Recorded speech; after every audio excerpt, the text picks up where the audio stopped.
Hello friend, अस्सलाम वालेकुम। Welcome to my channel academic Urdu.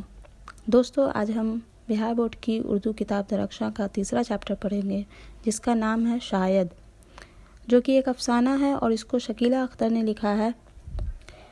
अफसाना के बारे में हम लोग पिछले वीडियो में पढ़ चुके हैं कि अफसाना एक छोटी कहानी है जिसको एक बार में पढ़ी जा सकती है और वो ज़िंदगी के कुछ सिचुएशन को दिखाता है जिससे हम लोग कनेक्ट हो पाते हैं, उससे अपने आप को जोड़ पाते हैं।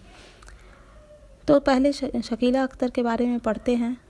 शकीला अख्तर ज़िला अरवल गांव की रहने वाली थी, ज़िला गया की रहने वाली थी। अरवल गांव था, लेकिन जो कि बाद में अरवल खुद एक ज़िला बन चुका है। और शकीला अख्तर का पहला नावल जो था, पहला अफसाना रहमत है, जो कि 1936 में अदब लतीफ़ में पब्लिश हुआ था।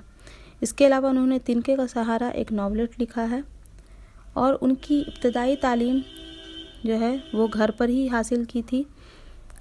इब्तदाई क्या, उन्होंने अपनी तालीम घर पर ही हासिल की थी। उन्होंने बाज़ाब्ता स्कूल या कॉलेज में नहीं पढ़ा और उनका इंतकाल 10 फरवरी 1994 में हो गया था।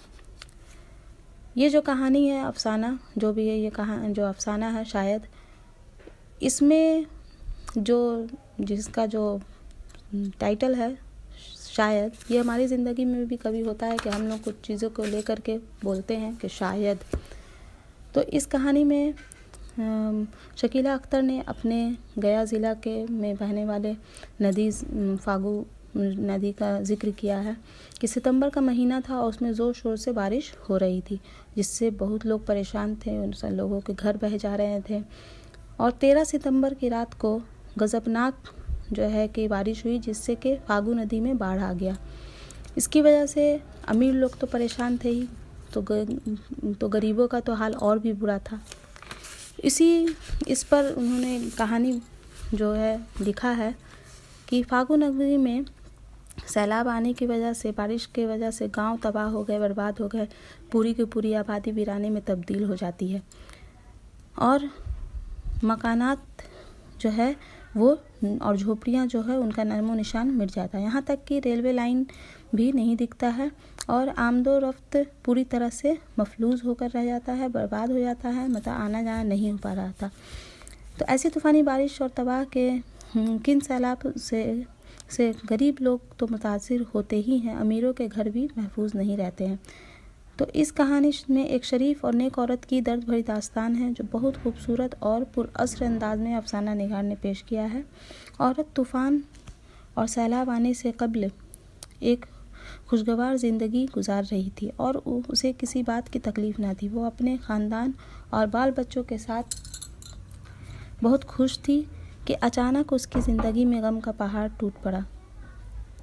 तूफ़ान और सैलाब ने उसकी दुनिया ही बदल दी। सैलाब में उस औरत का एक 8 साल का बच्चा, जिसका नाम मुनव्वर था, वो भी डूबकर मर गया था। उस औरत का शौहर और एक जवान बेटा नौकरी करने रंगून गया हुआ था और औरत उन लोगों के ना रहने के वजह से बिल्कुल तन्हा और बेसहारा हो गई थी। वो अपने छोटे छोटे बच्चों और जवान बहू को लेकर किसी तरह से गांव से निकलने में कामयाब हो जाती है और पटना जाना चाहती है। पटना में उसका मायके था, ताकि वहाँ से वो पहुँचकर वो अपने शौहर और बेटे को अपनी तबाही और बर्बादी के बारे में ख़त लिख सके। लेकिन 5 रोज़ तक पैदल चलने के बाद भी वो पटना नहीं पहुँच पाती है और जब भूख और प्यास से वो निढाल हो जाती है तो एक मकान में दाखिल होकर अपनी पुरदर्द कहानी एक दूसरी औरत को सुनाती है। वह औरत जो मकान की मालिक थी, नेक और हमदर्द थी। वो परेशान हाल औरत को खाने के लिए खाना देती है और कुछ पैसे भी देती है। औरत खाना खुद नहीं खाती है, बल्कि अपने भूखे बच्चों को खिला देती है और उन बच्चों के लिए एक चादर भी तलब करती है जो उसे मिल जाती है। तब वह कहती है कि क्या कोई और मकान है जहाँ से कुछ मदद मिल सकती है। तो वो नेक औरत जो है, जिसने उसकी मदद की थी, अपनी मुलाजमा के साथ उसे एक दूसरे मकान में भेज देती है जो पड़ोस में ही थी। दूसरे मकान में जाने के बाद औरत का दर्द और बढ़ जाता है, क्योंकि उन लोगों ने उसकी बात पे यकीन नहीं किया और उसे फरेबी कहा, जिससे उस औरत को बहुत तकलीफ़ होती है और वो और रोने लगती है और उसका दर्द और बढ़ जाता है। वो वापस आकर पहली औरत को, जिसने उसकी मदद की थी, उसको पूरी बात बताती है और शिकवा करती है कि उन लोगों ने उसे फरेबी कहा। लेकिन जब वो चली जाती है तो वो जो पहली औरत थी वो भी शक में आ जाती है कि क्या शायद वो फरेबी हो, शायद वो मतलब उसको फील होता है कि वो कहीं बेवकूफ़ तो नहीं बन गई। तो ऐसा हम लोगों के साथ